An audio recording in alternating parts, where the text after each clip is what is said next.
आयुर्वेदा में जितनी मेडिसिन है वो बड़ी सेफ है। जो एलोपैथिक मेडिकेशंस चलती हैं, जो एंजाइटी की है, जो डिप्रेशन की है, स्टार्टिंग में एंजाइटी या ओवरथिंकिंग की बात करी, हमने आईटी कल्चर के रिगार्डिंग बात करी, हसलिंग माइंडसेट की बात करी, डिफरेंट जनरेशंस की भी बात करी। अगर किसी को ये लग रहा है कि दिस इज समथिंग मी, अब उनको क्या बोलना चाहेंगे?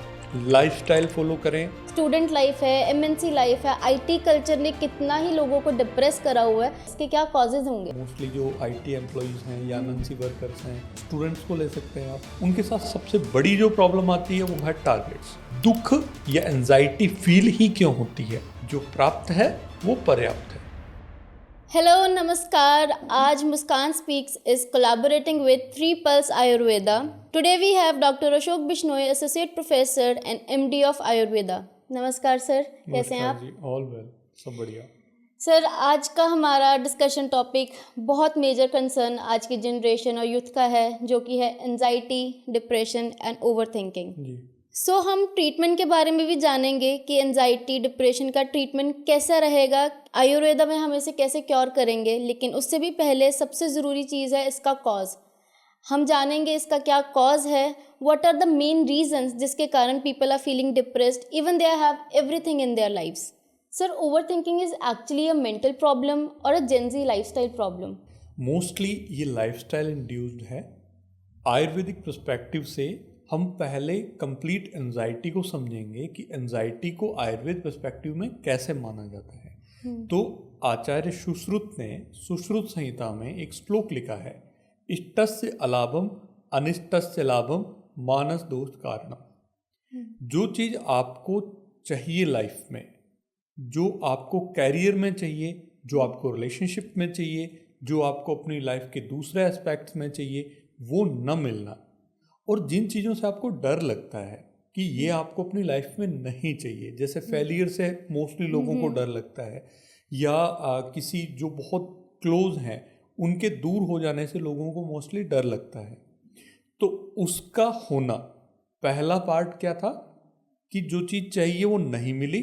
सेकंड पार्ट क्या था, जो नहीं चाहिए जिसे डर लगता है वो मिल गई। ठीक है, तो लाइफ कंडीशंस ऐसी हो जाना जिसमें आप जो चाह रहे हो वो नहीं मिला और जो नहीं चाह रहे हो वो मिल गया, दोनों चीज़ें इंपॉर्टेंट है। सो उन्होंने कहा है कि ये दोनों ही मानस दोष कारण। मानस दोष का मतलब ये हुआ कि आपकी जो एंजाइटी है, आपकी ओवर थिंकिंग है, या अनबैलेंस्ड जो माइंड है आपका, जिसमें आप कहीं भी फोकस नहीं कर पा रहे हैं। जो आपका एक मोस्टली आपके मन में भी ये क्वेश्चन हो सकता है कि मोस्टली लोगों को जो है वो over thinking part of life हो गया। तो पार्ट ऑफ लाइफ पहले नहीं था, अभी है। कारण क्या है कि पहले लोगों की ज़रूरतें कम थी। आपने सिंघम का एक डायलॉग सुना होगा, मेरी ज़रूरतें कम है इसलिए मेरे जमीर में दम है, ऐसा वो बोलते हैं उसमें। तो ये सच्चाई है। जितना आपकी जो हसलिंग बढ़ती जाएगी, जितना आपकी एक्सपेक्टेशंस लाइफ से बढ़ती जाएगी, उतना ही ओवर थिंकिंग बढ़ती जाएगी, क्योंकि mind is not a machine. ये आपको सबसे पहले समझना होगा। सो इससे तो हम ये कंक्लूड कर सकते हैं कि हमें बहुत सिंपल लाइफ ही जीनी चाहिए। हमें सिंपल लाइफ नहीं जीनी चाहिए, लेकिन कैलकुलेटिव एक्सपेक्टेशंस है वो रखनी चाहिए। लाइक अनरियलिस्टिक होप्स नहीं लेके चलना चाहिए। अनरियलिस्टिक होप्स नहीं रहनी चाहिए। ये पॉइंट है कि हमें अनरियलिस्टिक होप्स नहीं रखनी चाहिए लाइफ में। उतना रखना चाहिए जितना हम कैलकुलेटिवली अचीव कर सकते हैं। तो ये सबसे बड़ा कारण है कि मोस्टली आज की जो जनरेशन है, मैं नहीं कहूँगा कि सिर्फ जेन जी, इवन 35-40 ईयर तक के लोग हैं, उनको भी लाइफ के साथ एक्सपेक्टेशंस बहुत बढ़ गई है ना। मोस्टली जो लोग कोई भी काम करते हैं, किसी भी, मोस्टली आईटी फील्ड में है या क्रिएटिव वर्क में है, उनका ये रहता है कि जो उनके पास है वो सफिशिएंट नहीं है। और आपके जो धर्मशास्त्र है, या जो आपके जिसको हम कह सकते हैं कि जो इंटेलेक्चुअल, जो ओल्ड इंटेलेक्चुअल्स हैं, वो आपको क्या कहते हैं कि जो प्राप्त है वो पर्याप्त है। यानी आपको संतुष्टि करना सीखना होगा, तभी आप इससे बाहर आ पाएंगे। पर सर जैसे अगर हम देखें कि आज के टाइम में कंपटीशन बहुत बढ़ गया है, या फिर देखें कि young people are even achieving a lot in their age, मतलब जो लोग 10 years बैक 40s में अचीव कर रहे थे, आजकल 25 से 30 साल की उम्र वाले लोग भी उतना अर्न कर रहे हैं या इतना बिल्ड कर चुके हैं एम्पायर्स। तो वो थिंकिंग जो हमें आती है कि हम पीछे रह गए हैं लाइफ से, हम like people are running forward very fastly, तो उसका हम कैसे मैच कर सकते हैं कि इसी के कारण ज़्यादातर आई फील कि हमें ओवर थिंकिंग होती है कि है ना, what should we do now. सबसे पहली चीज़ तो ये कि हमें तय करना होगा कि हमें लाइफ के गोल्स अचीव करने के साथ साथ क्वालिटी लाइफ चाहिए या नहीं चाहिए। सबसे इम्पोर्टेंट चीज़ ये है कि क्वालिटी लाइफ, अगर आपको क्वालिटी लाइफ चाहिए, साथ में आपको गोल अचीव करने, तो आपको कैलकुलेटिव गोल्स रखने होंगे और कैलकुलेटिव स्टेप्स रखने होंगे। First thing. दूसरा ये कि अगर आपको ऐसा लगता है कि बहुत सारा कुछ पा लेने से खुशी मिलती है, तो आपको बिल गेट्स की जो टोटल नेटवर्थ है वो देखनी चाहिए, उनकी जो हेल्थ कंडीशंस हैं वो देखनी चाहिए। राकेश झुनझुनवाला जो आई थिंक 60s से पहले ही उनकी डेथ हुई, उनकी टोटल नेटवर्थ देखनी चाहिए जब उनकी डेथ हुई। तो एक बहुत अच्छी सोशल सेइंग है कि पहला सुख निरोगी काया, बड़ा सोच समझ के बोला उन्होंने, इस पे मैंने एक पूरा एपिसोड किया है। पहला सुख निरोगी काया क्यों बोला, कारण तो कुछ होगा ना। सेकंड उन्होंने बोला दूजा सुख धन और माया। तो हम क्या करते हैं, इसको पलट देते हैं। तो पहला सुख धन और माया, दूजा सुख निरोगी काया। तो हम प्रायोरिटीज चेंज कर देते हैं। जैसे ही आप प्रायोरिटी चेंज करेंगे, आपकी लाइफ की वैल्यूज चेंज हो जाएगी, और फिर आप जो लाइफ में एक्सपीरियंस करेंगे वो उन्हीं वैल्यूज के आधारित रहेगी। ठीक है, तो धन और माया आपके पास होगी, लेकिन मन का सुकून आपके पास नहीं होगा। शरीर का जो आरोग्य है, जो बॉडी की हेल्थ है, वो आपके पास नहीं होगी। जो जिसको आप ऐसा कहते हैं कि एक पीस ऑफ माइंड, वो आपके पास नहीं होगा। तो हमें पहले ये तय करना होगा कि क्या हमें ये चीज़ें चाहिए, साथ में सक्सेस चाहिए, तो ये एपिसोड सुने। अदरवाइज तो जो चल रहा है वो ठीक है।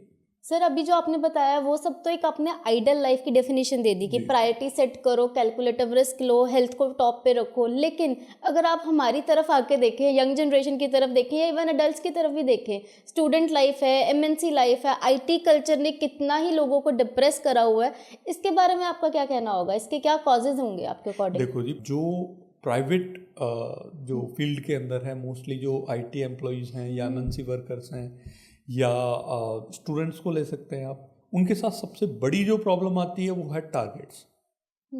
टारगेट्स आपकी लाइफ का एक ऐसा अनएक्सपेक्टेड पार्ट है जिसको आप अपनी लाइफ में कभी भी जिसको हम कह सकते हैं इमेजिन नहीं करते कि हमें इस तरह के टारगेट्स मिलेंगे या हमें टारगेट बेस्ड लाइफ जीनी पड़ेगी। मॉर्निंग 9 से लेकर और 5 तक उनके पास जो टारगेट्स होते हैं वो 5 के बाद उनके घर में आ जाते हैं, वो कैरी करते हैं अपने targets. It is actually 9 to 9 these days। 9 to 9 भी नहीं, मैं 24 आवर्स कहूँगा। मैं बहुत सारे लोगों को ऐसे लोगों को जानता हूँ, बहुत सारे पेशेंट ऐसे आते हैं जो आईटी एम्प्लॉयज़ हैं या एमएनसी वर्कर्स हैं, उनकी जो सबसे बड़ी प्रॉब्लम है वही एंजाइटी है। मेरे पास जितने पेशेंट आते हैं आईटी के, उनमें से ऑलमोस्ट मेरे पास मोस्टली आईबीएस के लिए और एंजाइटी के लिए, इन दो चीज़ों के लिए आते हैं। और आप ऐसे समझें कि एक एक जगह से, एक एक वर्क प्लेस से 4-4, 5-5, 10-10 लोग आ रहे हैं सेम प्रॉब्लम लेके। तो खोज भी सेम है। क्यों? क्योंकि वर्क प्लेस सेम है। वर्क प्लेस पे एक तो ये जो प्रेशर है टारगेट्स का, वो सबसे बड़ा रीज़न होता है। तो यहाँ पर हम एक श्लोक जो स्टार्टिंग में बोला था उसको दोबारा कनेक्ट करते हैं। इष्ट से अलाभम अनिष्ट से लाभम। जो नहीं चाहिए वो मिल गया। टारगेट लाइफ में किसको चाहिए? अनवांटेड टारगेट्स किसी को नहीं चाहिए। सभी को नर्वस ब्रेकडाउन होता है टारगेट्स को देख के, सभी को प्रॉब्लम क्रिएट होती है, मन अशांत होता है टारगेट्स देख के, उन्हें बंधा सा फील होता है। एमएनसी वर्कर्स मोस्टली अपने आप को, जो मेरे साथ बात करते हैं काउंसलिंग में, तो बोलते हैं कि हमें कई बार ऐसा फील होता है कि हम स्लेव हैं किसी के, जो कि हम टारगेट पे टारगेट कंप्लीट किए जा रहे हैं और उसका कोई अप्रिशिएशन नहीं है। ये बहुत बार ये चीज़ें सुनने में आती हैं। अब कितना सही है कितना नहीं है वो तो वो लोग जाने, जो इस फील्ड में है। मैं तो उतना जान सकता हूँ जितना पेशेंट मुझे बता। सो इस कारण तो फिर यंग जनरेशन की ज़्यादातर जैसे टॉलरेंस पावर तो बहुत ख़त्म ही हो चुकी है। Like earlier people were very patient with themselves, कोई भी सिचुएशन आती थी वो पेशेंटली हैंडल करते थे, लेकिन आज के टाइम आप देखेंगे बहुत रेजिग्नेशन लेवल ही बहुत बढ़ गया है आईटीज़ में ही। They are not very patient in dealing situations. So इसका क्या रीज़न रहेगा? एक सोशल मीडिया पे रील चलती है मनोज वाजपेयी की, द फैमिली मैन सेकंड का।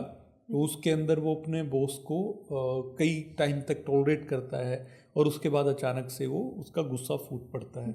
मोस्टली लोगों के साथ ऐसा होता है। और मैं ये मानता हूँ कि शायद वो रील्स देख देख के भी लोगों को जो है अपने बॉस को पीटने का मन करता है। मैं तो ये भी कहूँगा, कई लोग ऐसा बोलते हैं। तो कहने का भाव ये है कि टॉलरेंस पावर जो है वो आपकी लाइफ एक्सपेक्टेशंस के साथ में बढ़ता है और घटता है। जितना आपने लाइफ में अचीव किया उसके अकॉर्डिंग आपका टॉलरेंस पावर बढ़ता है और घटता है। अगर आपने लाइफ में एक्सपेक्टेशंस बहुत ज़्यादा रख ली और आपने अचीव कम किया, काफ़ी कम किया, बहुत कम किया, तो आपका टॉलरेंस पावर कम होगा, काफ़ी कम होगा, बहुत कम होगा, क्योंकि आप लाइफ से खुश नहीं हैं। अब इसका दूसरा रीज़न है डोपामिन और सेरोटोनिन। जितना आप लाइफ में अचीव करते हैं, शॉर्ट गोल्स रखते हैं, धीरे धीरे आप कैलकुलेटिव स्टेप्स के साथ उसको अचीव करते हैं, तो डोपामिन फ्लश होता है, सेरोटोनिन फ्लश होता है और आपको खुशी फील होती है। अगर आप उनको अचीव नहीं करते तो आपको नर्वस ब्रेकडाउन फील होता है। सेरोटोनिन ये एक मेजर रीज़न है, लो सेरोटोनिन मेजर रीज़न है नर्वस ब्रेकडाउन के। एंड कॉर्टिसोल लेवल्स का इंक्रीज होना। कॉर्टिसोल लेवल्स जो हैं वो एंजाइटी के अंदर इंक्रीज होते हैं। जनरलाइज एंजाइटी डिसऑर्डर के अंदर मोस्टली कॉर्टिसोल लेवल्स जो हैं वो बढ़ते हैं। और जब मैं मास्टर्स अपनी कर रहा था, एमडी कर रहा था, उस टाइम मेरा रिसर्च का टॉपिक ही एंजाइटी से रिलेटेड था, क्लैंडस्टाइन साइकोलॉजिकल डिपार्टमेंट्स। पीछे के रीजंस क्या हैं, जो एंजाइटी आज है उसके पीछे क्या रीजंस हैं। तो उसमें एक श्लोक आता था, धी धृति स्मृति विभ्रंश संप्राप्ति ही काल कर्मणाम असात्म्य अर्थगमश्चेति ज्ञातव्या दुख हेतव। यानी आपको सीरोटोनिन और डोपामिन कम होके आपको मन के अंदर अनप्लीजेंट कब फील होता है। ये एक सबसे बड़ा क्वेश्चन हो सकता है जो आपने क्वेश्चन किया, उससे कनेक्टेड क्वेश्चन है कि दुख या एंजाइटी फील ही क्यों होती है। तो दुख और एंजाइटी फील इसलिए होती है क्योंकि धी धृति स्मृति, these are 3 mental faculties of your brain. But is धी, ये आपका इंटेलेक्ट है, इंटेलेक्चुअल पावर्स आपकी जो हैं वो धी हैं। धृति क्या है, जो आपको किसी भी गलत काम में जाने से रोकती है। आदमी सिगरेट पीता है तो सिगरेट जलाने से पहले एक क्वेश्चन उसके माइंड में आता है कि क्या ये सही है, अगर मैं ना पीऊँ तो ज़्यादा बेटर रहेगा, इससे कैंसर हो सकता है, इससे लंग्स खराब हो सकते हैं। ऐसी एक लाइन आपके माइंड में सबसे पहले आएगी। तो ये लाइन जो मेंटल फैकल्टी आपके ब्रेन में फ्लश कर रही है, उस मेंटल फैकल्टी को धृति बोलते हैं। स्मृति मेमोरी को बोलते हैं। यानी आपने जो भी अच्छी चीज़ें अब तक सुनी हैं, जो भी आपने पॉडकास्ट देखे हैं अच्छे, जितना भी नॉलेज आपको है, वो नॉलेज एट ए टाइम जहाँ पर आपको ज़रूरत है उस जगह पे वो नॉलेज जो है वो आपका आ सके, काम आ सके, दैट इज स्मृति।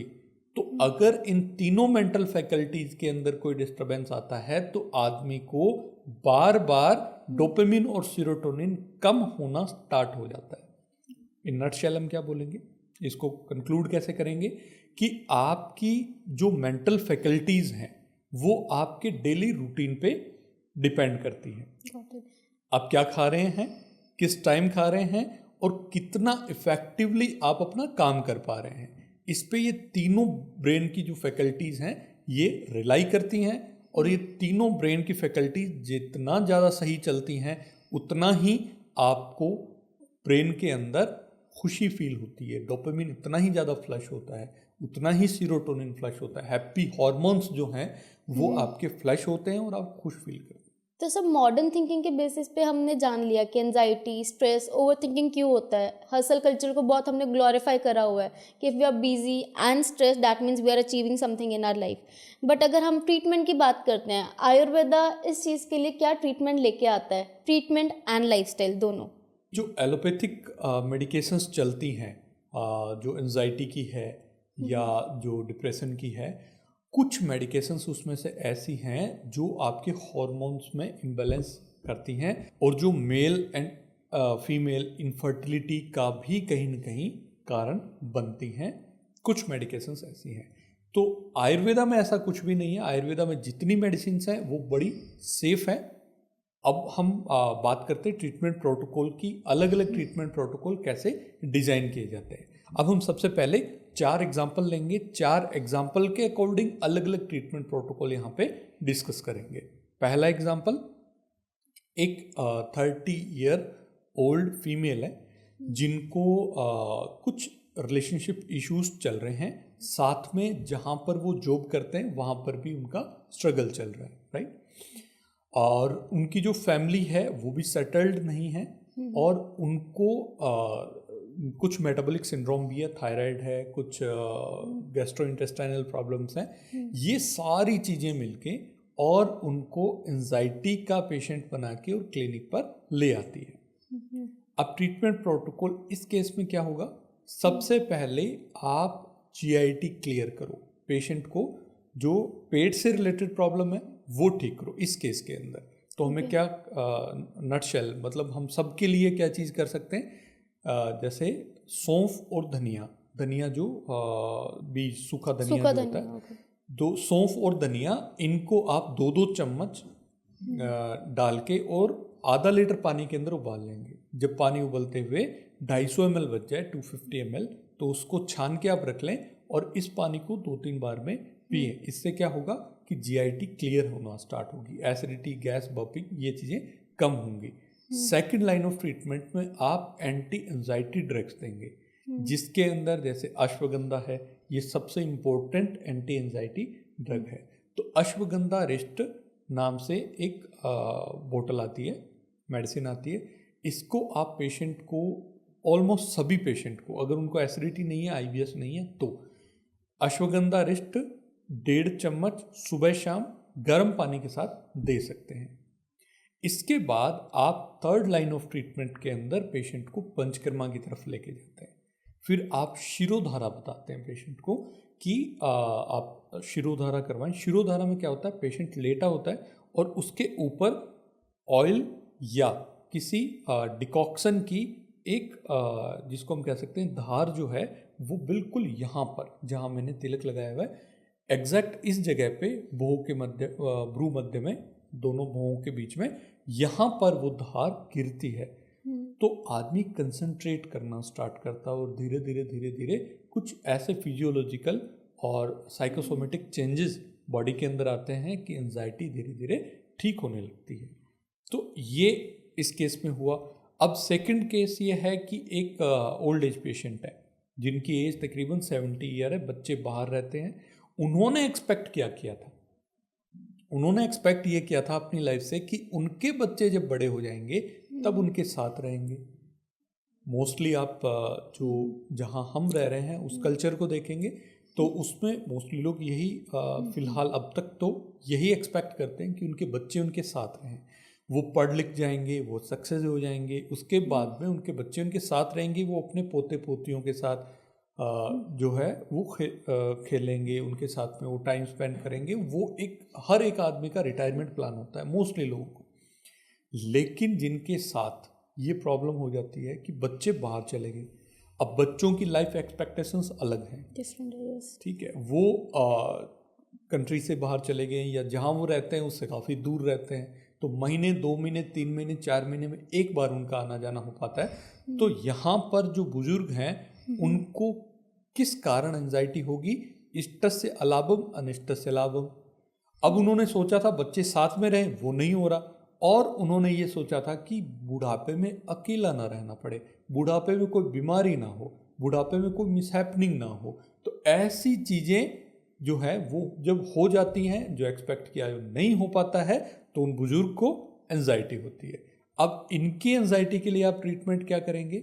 इनकी एंजाइटी के लिए आपका जो ट्रीटमेंट है वो मोस्टली पंचकर्मा से ही स्टार्ट होगा। इनको आप सबसे पहले बस्ती देंगे, क्योंकि ये बुढ़ापे में है, तो यहाँ वात बढ़ी हुई है, यहाँ जो प्रॉब्लम है ये वायु से रिलेटेड है, तो आप इनको बस्ती देंगे। उसके बाद मेध्य बस्ती देंगे, उसके बाद आप इनकी सिरोधारा करवाएंगे और कुछ एंजियोलाइटिक मेडिकेशंस चलाएंगे, तो यहाँ पर जो पेशेंट है वो ठीक हो जाएंगे। थर्ड केस मैं अपने एक रियल केस से लूँगा। एक पेशेंट है, 13 या 14 साल की उनकी उम्र होगी और वो 10th ड्रॉप आउट है। वो मेरे पास आते हैं, वो कहते हैं मुझे अपनी लाइफ में कुछ समझ नहीं आ रहा कि मैं अपनी लाइफ में क्या करूं। उन्होंने बहुत सारी बुक्स पढ़ ली, उन्होंने इवन आयुर्वेदा भी बहुत सारा पढ़ लिया, बहुत सारी आर्ग्यूमेंट्स उनके पास हैं, बहुत सारी माइंड के अंदर हसलिंग उनके पास है, और वो फाइनेंशियली इंडिपेंडेंट होना चाहते हैं एट द एज ऑफ 20। अब वो मुझसे पूछते हैं मैं अपनी लाइफ में क्या करूं। तो मैंने उनको जवाब दिया कि आपने लास्ट चीज़ क्या की है अपनी लाइफ में। तो उन्होंने कहा 10th की मैं एग्ज़ाम दिया था हाफ ईयरली। तो मैंने कहा बच्चे सबसे पहले आप 10th करो, 10th कंप्लीट करो, फिर 12th कंप्लीट करो, उसके बाद सोचो कि लाइफ में क्या करना है। लाइफ को कंटिन्यू करने के लिए आपको एजुकेशन की ज़रूरत तो पड़ेगी ना, आपको एटलीस्ट 12th तो पूरी करनी पड़ेगी। उन्होंने कहा कि क्या पढ़ने वाला आदमी ही सक्सेसफुल होता है? तो मैंने कहा ऐसे तो कोई दिक्कत नहीं है, फिर आप पढ़ाई बिल्कुल छोड़ दो। अगर आप छोड़ना चाहो तो आप कंप्लीट छोड़ो। तो उन्होंने कहा नहीं, फिर तो कल को मैं जो है वो सिक्योर फील नहीं करता। मैंने कहा वही बात मैं आपको पहले बोल रहा था, जो आप मुझे बोल रहे हैं वही आपसे ही बुलवाना था कि आप सिक्योर फील करेंगे जब आप 12th कर लेंगे, आप ग्रेजुएशन कर लेंगे, आप कुछ सिक्योर फील करेंगे और साथ में आप अपनी जो है क्रिएटिविटी है वो करें। तो उन्होंने कहा कि मुझे लगता है कि मेरे अंदर बहुत सारी पावर्स हैं, लेकिन मैं अपनी पावर्स को यूज नहीं कर पा रहा। तो ये क्या है? डिल्यूजन्स। ओके। आप ऐसा समझें, यहाँ पर बच्चे के अंदर डिल्यूजन्स आए। कहाँ से आए? उन्होंने बहुत सारे सोशल मीडिया पोस्ट देखे जिसके अंदर जो आपने स्टार्टिंग में कहा था कि 22 में कोई सक्सेस हो गया, 25 में कोई सक्सेस हो गया, कोई 20 में सक्सेस हो गया, 1 in a million सक्सेस हुआ, और पीछे जो 10 मिलियन लोग हैं उनका माइंड खराब हो गया कि नहीं हमें भी ऐसे ही मिल जाना चाहिए। तो कोई भी आदमी सक्सेस होता है उसके पीछे कैलकुलेट स्टेप्स होते हैं, बहुत सारी मेहनत होती है। चाहे 20 की उम्र में सक्सेस हो रहा हो, 25 की उम्र में हो रहा हो या 55 की उम्र में हो रहा हो, उसके पीछे बहुत सारा कैलकुलेटिव स्टेप, बहुत सारी मेहनत और कुछ जिसको 1% आप बोल सकते हैं कि भाग्य या लक। लक हर आदमी का कहीं न कहीं लाइफ के किसी न किसी पोर्शन में काम करता है। किसी का 20 में करता है, किसी का 30 में करता है, किसी का 40 में करता है, लेकिन कहीं न कहीं आपको लक कभी न कभी सहारा जरूर देता है। तो हमें कैलकुलेटिव स्टेप रखने चाहिए और सक्सेस का वेट करते रहना चाहिए। तो आप इस चीज़ को सपोर्ट कर रहे हैं कि लाइफ में लक बहुत इम्पॉर्टेंट है, मतलब एफर्ट्स बंदा कम या ज़्यादा कर ले बट लक से भी लोगों को चीज़ें मिलती हैं। कर्म प्रधान जीवन है, लक से कुछ नहीं मिलता है, लेकिन कभी कभी लक आपके कर्म को सहारा देता है तो आप थोड़ा सा जल्दी सक्सेस पा लेते हैं। लेकिन जो ज्योतिष आप पढ़ते हैं, ज्योतिष भी कर्म प्रधान है, बिना कर्म के ज्योतिष भी नहीं है, राइट? तो कर्म ही जीवन है। पूरा हमारा जो साइंस है, जो हमारे एंशिएंट साइंस है, वो कर्म को ही फोकस करते हैं, लेकिन कैलकुलेटिव कर्म। कर्म ऐसा नहीं जो आपका दिमाग खराब कर दे। कर्म के बारे में सोचते रहना ये आपका काम नहीं है। भगवद गीता का एक श्लोक आपने सुना होगा, कर्मण्यवाधिकारस्ते माँ फलेषु कदाचन माँ कर्म फल हेतु भूर्मा ते संगस्त कर्मणि। आपका काम क्या है? कैलकुलेटिव स्टेप लेना। आपका काम क्या है? उन कैलकुलेटिव स्टेप्स पे फोकस करना और जितनी मेहनत चाहिए उतनी मेहनत करना। डू यू थिंक कि ये एंजाइटी एंड ओवर थिंकिंग हमारे अंदर लेजीनेस भी लेके आती है कि हम अचीव तो करना चाहते हैं चीज़ें बट लेकिन लेजीनेस किक इन करती है तो हम कर नहीं पाते। लेजीनेस के कारण हम अगर कर नहीं पाते तो अगेन वही साइकिल रिपीट होता है, हम ओवर थिंकिंग और एंजाइटी में जाते हैं। ऐसा तब होता है जब आप अपने डिसीजंस दूसरों को रिलेट करके और लेते हैं। मोस्टली जब आप देखा देखी करते हैं या नकल करते हैं किसी की लाइफ की नकल अपनी लाइफ के अंदर जब आप इम्पोज करने की कोशिश करते हैं तब ऐसी प्रॉब्लम होती है। जितना आपको अपनी क्षमताओं के बारे में पता है और किसी को नहीं पता। आपको पता है आप 6 घंटे पढ़ सकते हैं, आप अपने 6 घंटे के हिसाब से शेड्यूल बनाएं और उस 6 घंटे से 4.5 घंटे आप जो है वो कैलकुलेटिवली पढ़ पाएंगे। डिसिप्लिन कैसे फॉलो करें अगर लेजीनेस आ रही है?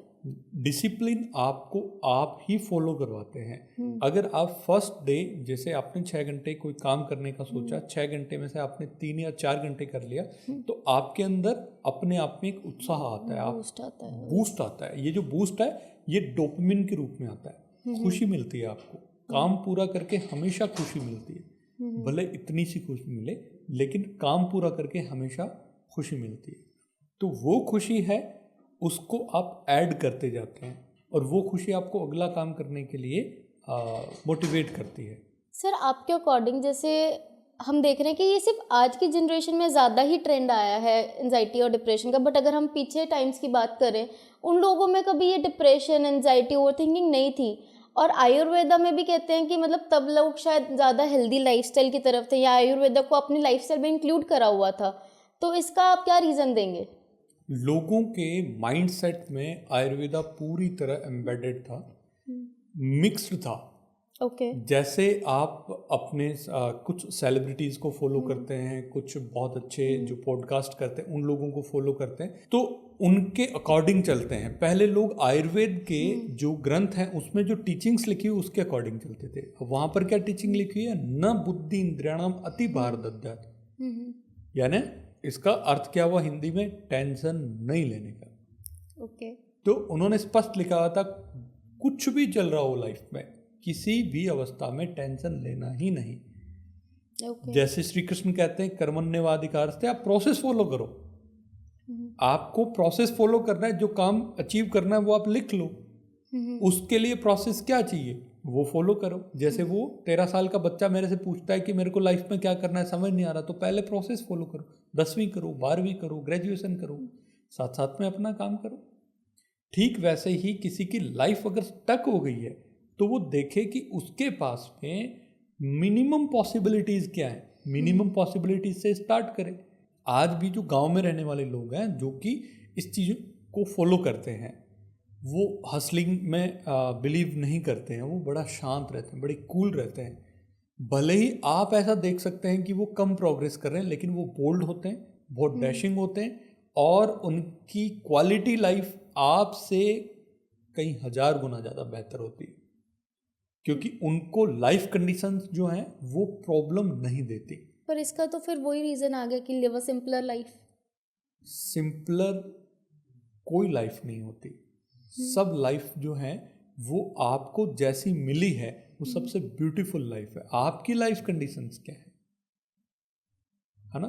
फोकस ये करो कि आपकी लाइफ कंडीशंस क्या है, इसमें आप मिनिमम कौन सी चीज़ें हैं जिनको अचीव कर सकते हैं, उसके बाद कौन सी मिनिमम चीज़ें हैं उनको आप अचीव कर सकते हैं। तो स्टेप बाय स्टेप आप वहीं पहुंच जाएंगे जिसके लिए आप बहुत ज़्यादा हसलिंग कर रहे थे। तो आप इस स्ट्रगल से बाहर आ जाएंगे। कहने का भाव क्या हुआ, आप छोटे छोटे गोल्स बनाओ, शॉर्ट गोल्स बनाओ, उनको अचीव करो। हर एक गोल को अचीव करने के साथ साथ आप अपने मन में एक नई ऊर्जा महसूस करेंगे, नया डोपामिन, नई सेरोटोनिन महसूस करेंगे। आज का सर जो ये डिस्कशन था, जो भी ऑडियंस इसको देख रही है, अगर किसी को देख के ये लगता है कि ये सिचुएशन तो मुझे डिस्क्राइब कर रहे हैं, चाहे हमने स्टार्टिंग में एंजाइटी या ओवर थिंकिंग की बात करी, लेटर ऑन हमने आईटी कल्चर के रिगार्डिंग बात करी, हसलिंग माइंडसेट की बात करी, डिफरेंट जनरेशंस की भी बात करी, यंग, अडल्ट या ओल्ड एज पीपल। तो ये सारे जो सिम्टम्स को लेके अगर किसी को ये लग रहा है कि दिस इज समथिंग मी, अब उनको क्या बोलना चाहेंगे? इसका सीधा सा उत्तर है लाइफस्टाइल फॉलो करें। सभी को 50% रिलीफ बिना मेडिसिन के आ जाएगी। तो सबके लिए एक कॉमन लाइफस्टाइल क्या है कि मॉर्निंग में जितने बजे भी आप उठते हैं, ये बहुत ध्यान से सुनना, ये 2 मिनट की बात है, बहुत अच्छे से सुनना कि सबसे पहले जितने बजे भी आप उठते हैं, कंपेल करने की ज़रूरत नहीं है अपने आप को कि आप जब बहुत जल्दी उठेंगे तभी आप जो है अच्छी लाइफस्टाइल फॉलो कर पाएंगे। कोई बात नहीं, कितने बजे उठते हो, 9 बजे उठते हो, 8 बजे उठते हो, चलेगा।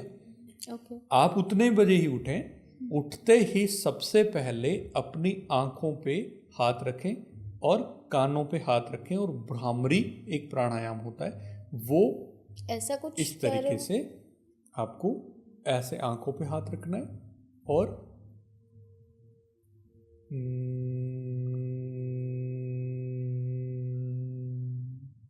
इस तरीके से आपने 2 बार, 3 बार, 4 बार, 5 बार रिपीट करना है, जितना आप कंफर्टेबल समझे। ये किया, ये करते ही आपको चेंजेस क्या आएंगे, ये करते ही आप मॉर्निंग में उठते सबसे पहली जो टेंशन लेते हैं वो अपनी लाइफ के सबसे बड़ी टेंशन लेते हैं। जैसे अगर किसी के रिलेशनशिप में कोई इशू चल रहा है तो वो रिलेशनशिप को लेके सबसे पहले उठते ही सबसे पहले उसके बारे में सोचेगा कि ये प्रॉब्लम चल रही है, आगे क्या होगा। किसी का सिलेक्शन नहीं हुआ, 2 साल से तैयारी कर रहा है, तो वो सुबह उठते ही सबसे पहले ये सोचेगा कि इस साल तैयारी कर रहा हूँ, सिलेक्शन होगा या नहीं होगा। कोई आदमी है जिसको फाइनेंशियल प्रॉब्लम चल रही है, उस पर बहुत सारा डेब्ट है, तो वो सबसे पहले अपने डेब्ट के बारे में सोचेगा सुबह उठते ही। आप नोटिस कर सकते हैं सभी लोग फोकस करें, सबसे पहले उठते ही पहला विचार क्या आ रहा है। सबसे बड़ी जो टेंशन है वो पहला विचार आता है आँख खुलते ही। आप बाकी सारी चीज़ें भूल जाते हैं। कल रात को दोस्तों के साथ बैठे थे, बहुत अच्छा फील हो रहा था, डोपामिन बिल्कुल हाई लेवल पे था, बहुत अच्छे से आपने जो है वो अपना टाइम स्पेंड किया, लेकिन वो सुबह उठते ही भूल गए। सुबह उठते क्या याद रहा? टेंशन, लाइफ की सबसे बड़ी टेंशन। तो इसको भूलने के लिए भ्रामरी, सबसे पहले भ्रामरी करो 4 बार 5 बार, तो ये वाली जो फीलिंग आती है ना, गंदी फीलिंग जो मॉर्निंग में, जो एक जिसको हम कह सकते हैं पूरा दिन खराब करने वाली, मूड खराब करने वाली फीलिंग, इसको हटाओ सबसे पहले। तो आपने भ्रामरी की, भ्रामरी करने के बाद आप अपना डेली रूटीन जो फॉलो करते हैं, आप फ्रेश होके आएंगे, ब्रश करेंगे, फिर उसके बाद आप नहाएंगे। नहाना डेली चाहिए। एंजाइटी का पेशेंट है, चाहे ठंड हो गर्मी हो, नहाना जरूर चाहिए। स्नानम ऊर्जा बलप्रदम, स्नान जो है वो साइकोसोमेटिक प्रॉब्लम्स को ठीक करता है। सिर्फ फिजिकल ही नहीं, मेंटल प्रॉब्लम्स को भी स्नान ठीक करता है। ये एक स्टडी है और आयुर्वेदा के बहुत सारे ग्रंथों में ये लिखा हुआ है। अलक्ष्मी का मतलब जो अंदर नेगेटिविटी है उसको दूर करता है स्नान। तो स्नान से नेगेटिविटी दूर होती है, सिर्फ जो आपकी पर्सनल हाइजीन मेंटेन करने के लिए नहीं है, ये आपके मन पे असर छोड़ता है, ताजगी महसूस होती है। तो स्नान करें। उसके बाद आप जिस भी रिलीजियस प्रैक्टिस को फॉलो करते हैं, आप नास्तिक हैं उसका भी बताऊंगा कि नास्तिक को भी कैसे पूजा कर सकते हैं। जो आस्तिक है, जिस भी रिलीजियस प्रैक्टिस को फॉलो करते हैं, आप 2 मिनट 5 मिनट बैठें और अपनी रिलीजियस प्रैक्टिस करें। जो भी नाम आपने लेना है, जो भी मंत्र आपने बोलना है, जो भी आपने मन में सोचना है, उसके बारे में सोचें, ठीक है। और जो नास्तिक हैं वो सुबह सुबह बैठ के अपने पेरेंट्स के बारे में सोचें कि वो आपकी लाइफ में कितना मायने रखते हैं, और आपकी लाइफ की प्रॉब्लम्स, आपकी लाइफ की अचीवमेंट्स आपके पेरेंट्स की लाइफ में कितना मायने रखते हैं। इतना सिर्फ सोचना है उन्होंने, जो नास्तिक हैं। आस्तिक लोग हैं, अपना रिलीजियस प्रैक्टिस करें। नास्तिक है, इस प्रकार की प्रैक्टिस करें, और उसके बाद आप अपने ब्रेकफास्ट करें, काम पे चले जाएं। डे टाइम में आपको जब भी फ्री टाइम मिले तब आपने ये भ्रामरी रिपीट करनी है। 2 बार 3 बार 4 बार आपने ये भ्रामरी रिपीट करनी है। और हमेशा जो सबसे अनप्लीजेंट आदमी है आपकी लाइफ में, चाहे वो आपका बॉस है, चाहे वो आपका कलीग है, जिसकी शक्ल आपको ज़बरदस्ती देखनी पड़ती है, ऐसे आदमी के पास जाने से पहले आप 2-3 बार जो है वो डीप ब्रीदिंग करें। और जब आप उनके पास बैठे हैं तो आप कोशिश करें कि अगर उनकी बातें आपके लिए उस समय ज़रूरी नहीं है तो उनको इग्नोर करते हुए आप अंदर ही अंदर जो है वो डीप ब्रीदिंग करें। आप कोशिश करें कि जितना नेगेटिव जो चीज़ें हैं उनसे आप कट सकते हैं, है ना, जितना आप बीच में कुछ जो है वो बैरिकेड लगा सकते हैं उतना लगाएं। तो आप उनसे जितना ज़्यादा कट हो पाएंगे या उनकी जो बातें उन पर कम ध्यान देंगे तो आपको एंजाइटी कम होगी। उसके बाद आप अपने जो अचीवमेंट्स हैं, डेली अचीवमेंट्स, आप रात को लिखें, उनको 1-2 बार पढ़ें, उससे आपको खुशी महसूस होगी। ओके। अगले दिन आपने सिर्फ 5 मिनट पहले उठना है। हम्म। आज 9 बजे उठे थे, कल आपने 8:55 पे उठना है, सिर्फ इतना ही काम करना है।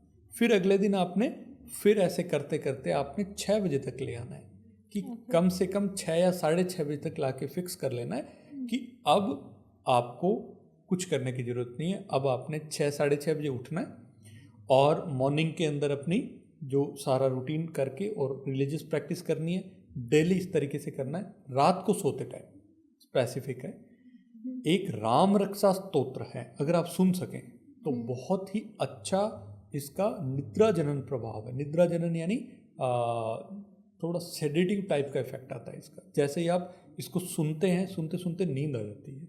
ऐसा मैंने बहुत सारे पेशेंट पे किया है। जो पेशेंट एंजाइटी के आते हैं उनको मैं राम रक्षा स्तोत्र बताता हूँ, उनको कोई मेडिसिन देने की ज़रूरत नहीं पड़ती, सिर्फ उसी से उनको रात को नींद अच्छी आ जाती है। तो रात को राम रक्षा स्तोत्र सुनते हुए आप सो सकते हैं, ये एक बढ़िया तरीका है।